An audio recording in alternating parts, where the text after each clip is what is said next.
Question number 11 देखते हैं। उसने कहा R is the set A of the points in a plane. एक प्लेन पे पॉइंट्स हैं आर, उस पे एक रिलेशन है। कह रहा है कि ऐसा relation such that the point P, the distance of point P from the origin that is OP is same as the distance of point Q from the origin that is O Q, let O be the origin. ठीक है, अब हमें बताना है कि ये equivalence relation है। तो एक बात सुनो, अगर आप पी पी की बात करें तो ऑब्वियसली वो for all P belongs to set A possible होगा। क्यों? क्योंकि पॉइंट P की ओरिजिन से डिस्टेंस और उसी पॉइंट के ओरिजिन से डिस्टेंस तो इक्वल हो गया। ऐसे कोई भी पॉइंट ले लो, उसकी डिस्टेंस ओरिजिन से उसकी डिस्टेंस ओरिजिन के इक्वल होगा ही, यानी कि सेम पॉइंट है ना, सेम पॉइंट, तो OP इक्वल्स टू OP तो होगा ही होगा। अब अगर PQ दो पॉइंट हैं such that OP equal to OQ, तो इसका मतलब ये भी तो होगा ना कि OQ इक्वल टू OP। इसका मतलब ये भी होगा कि QP बिलोंग्स टू R। सो अगर PQ बिलोंग्स टू R और QP बिलोंग्स टू R तो क्या होगा, वो एक अगेन सिमेट्रिक हो गया, रिफ्लेक्सिव हो गया, सिमेट्रिक हो गया। अब PQ belongs to R that means OP equal to OQ, और QR या QT बिलोंग्स टू R का मतलब क्या हो गया, OQ इक्वल टू OT। तो from these OP equal to OT कह सकते हैं भाई, OP equal to OQ, OQ equal to OT। ये PQT पॉइंट्स हैं, है ना, प्लेन में। तो इसका मतलब क्या होगा, PT बिलोंग्स टू R भी होगा, बिलोंग्स टू R। तो PQ belongs to R, QT belongs to R implies क्या, PT belongs to R। So ये ट्रांजिटिव भी हो गया। तो इसलिए ये जो रिलेशन है वो क्या है, इक्विवेलेंस रिलेशन है। उसके बाद वो कह रहा है कि further show that the set of all points related two point P is the circle passing through P। Obviously ऐसे जितने भी पॉइंट्स हम एक उस पे लेंगे, एक प्लेन पे, ठीक है, जो हमेशा एक पॉइंट से इक्वी डिस्टेंट हैं, वो ऑब्वियसली क्या बनाएंगे, locus of that point will be circle. ठीक है ना, तो set of all the points which are equidistance from the origin is called a circle. तो ये ऑब्वियस है। ठीक है, हमें शो करना है, वो हम बता भी सकते हैं कैसे, बाय द डेफिनेशन। अब सुनो, 12th क्वेश्चन है। उसने कहा show the relation R defined in set A all of the triangles. अब आर जो है वो सेट ए में है, set A of all triangles, जितने ट्राइंगल्स है सब में। अब उसने कहा आर रिलेशन जो है वो क्या है, T1 T2 T1 is similar to T2।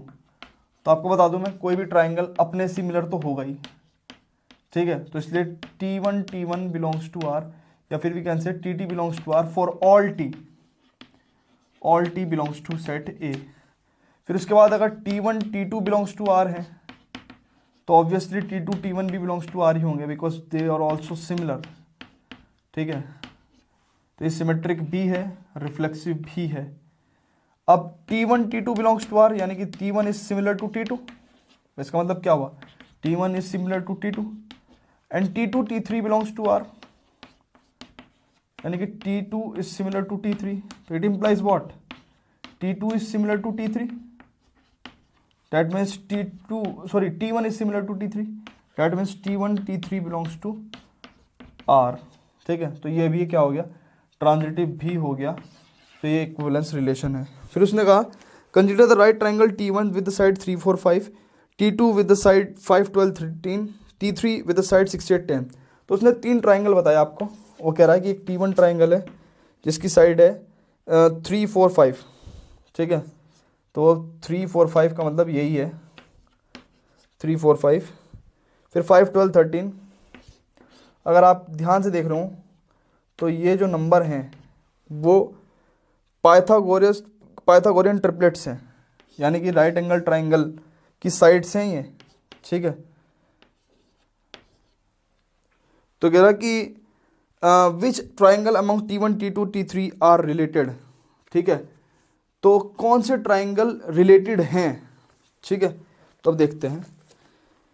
वैसे तो ये तीनों ही रिलेटेड हैं। क्यों? क्योंकि तीनों ही राइट एंगल ट्राइंगल है, तीनों ही राइट एंगल ट्राइंगल है। आप देख लें कैसे,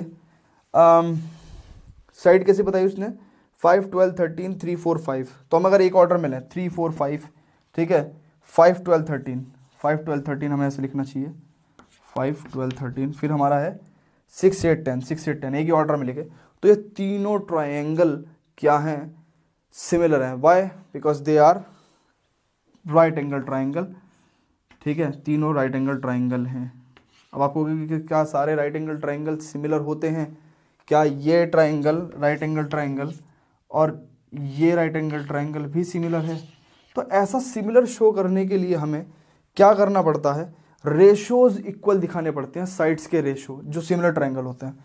तो आपका बिल्कुल क्वेश्चन सही था कि क्या ये तीनों ही ट्रायंगल रिलेटेड है? नहीं, ऐसा नहीं है, क्योंकि हमारा जो रिलेशन है वो T1 is similar to T2 है। तो आप देखेंगे कैसे, देखो 5/10 is equal to 4/8 is equal to 3/6। तो सिर्फ ये दोनों ट्राइंगल सिमिलर हैं, तो ये दोनों रिलेटेड हैं। और ये वाला कौन सा है? T3 है। तो T1 is related to T3 only, T3 only. ठीक है, तो pause the video to note it down.